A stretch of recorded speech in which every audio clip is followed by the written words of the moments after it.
Здайте съм човека, нещо вие ще ми покажа малко фокус с карти, нека започваме. Така, здравей. Здрасти. Искам да покажа, че картите са нормални, няма повтарящи такива. Ето вижки. Дома са, нали? Така, ето най-голямата карта е.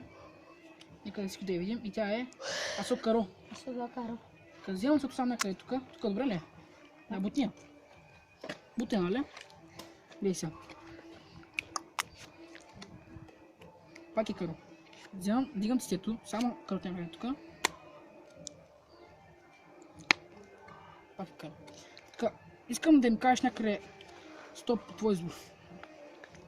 Стоп. Тук. Да. Добре, ти си спрял на пак каро. Каро.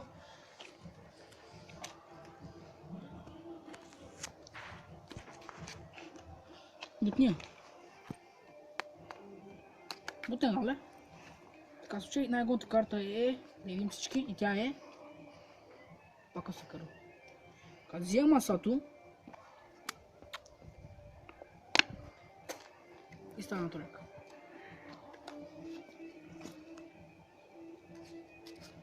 Така, избира още една карта.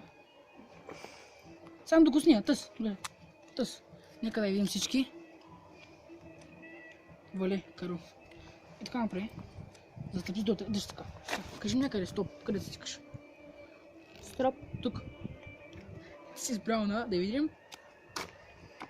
Пак Асок я отвори. Вижте. Поп. Като той е поп.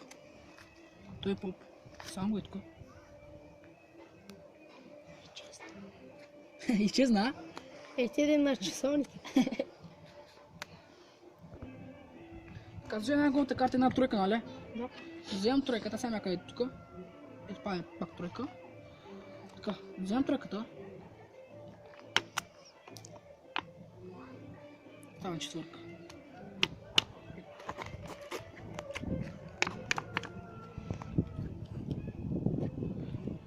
Четвърка, нали? Вземам четвърката. Сега ще...